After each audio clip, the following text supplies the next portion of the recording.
Welcome back po sa aking channel. So ayun, for the meantime wala pa ako masyadong upload dahil nag-edit pa tayo ng mga bagong i-upload natin soon. So magsisingit muna ako ng isang mixing video. Okay, so kanina napadaan ako sa shop and naisipan kong bumili ng isang pro taper na hand grip. Okay, so magpapalit tayo ng hand grip guys. Ipapakita ko sa inyo kung paano tayo magpalit ng hand grip sa ating Fury new breed. Samahan nyo ako. Okay, okay, so bababa tayo. So kailangan natin ng cutter at syempre yung ating biniling hand grip. Okay?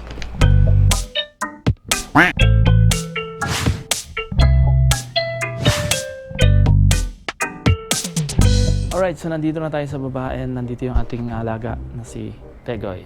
Okay ka naman dyan, Tegoy. Ang sungit ng mukha ko. Okay, so at eto ang ating Kawasaki Fury. Alright, so ang papalitan natin dito guys, ito yung hand grip na gamit natin ngayon, diba? Kulay orange yan dati, so medyo naging kulay dilaw na, no?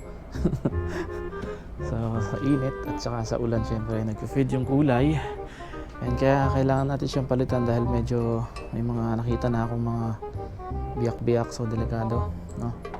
Hindi na masyadong komportableng gamitin.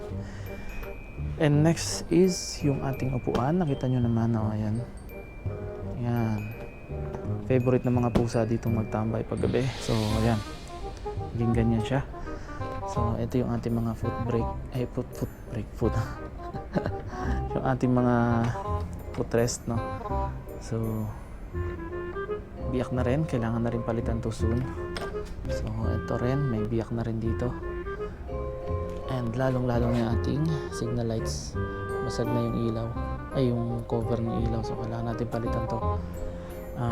Unahin lang natin itong ating hand grip para okay, no? Alright, so eto, chinecheck ko rin to palagi guys, ating mga preno, no?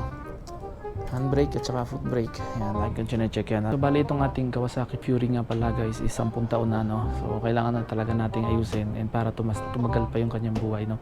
So hindi lang panlabas, siyempre panloob, no? So bali makina nga pala ito is all stock pa yan guys, hindi pa yan nabubuksan, hindi ko pa yan pinapabuksan, so all goods pa siya. Okay? Nakita yung aso natin. Ayan, tapang yan. Tegoy. Alright, so papalitan na natin yung ating hand grip. Okay, so unahin natin itong kaliwa. Okay.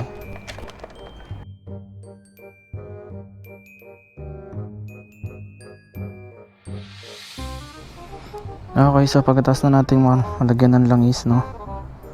O kahit anong pampadulas guys, kung wala kayong langis ng mga engine oil or mga langis ng makina. Pwede yung langis ng mukha. Hindi, basta pampadulas lang guys, pwede yan. So ayan, naikabit na natin. Ganun lang kasimple guys. Ayan. So tapos na tayo sa kaliwa. Kanan naman, syempre.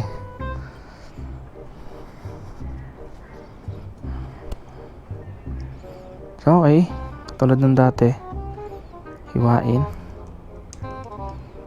Dahan-dahan guys kasi pag nahiwa nyo hindi pwedeng mahiwa yung plastic na nasa loob kasi ito yung throttle.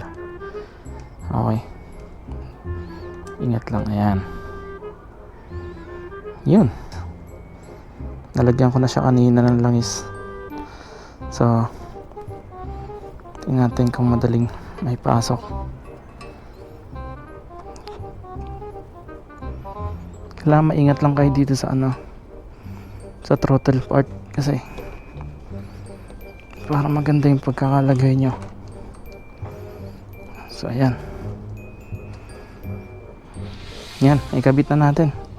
So ipantay lang natin doon sa kabila para pares yung design. Ayan, okay. So meron na siyang bagong hand grip. Okay. Alright, so ganun lang kasimple guys, no? Yan, ikabit nyo lang ng maayos para pag ginagamit nyo na is okay siyang gamitin, no? Okay.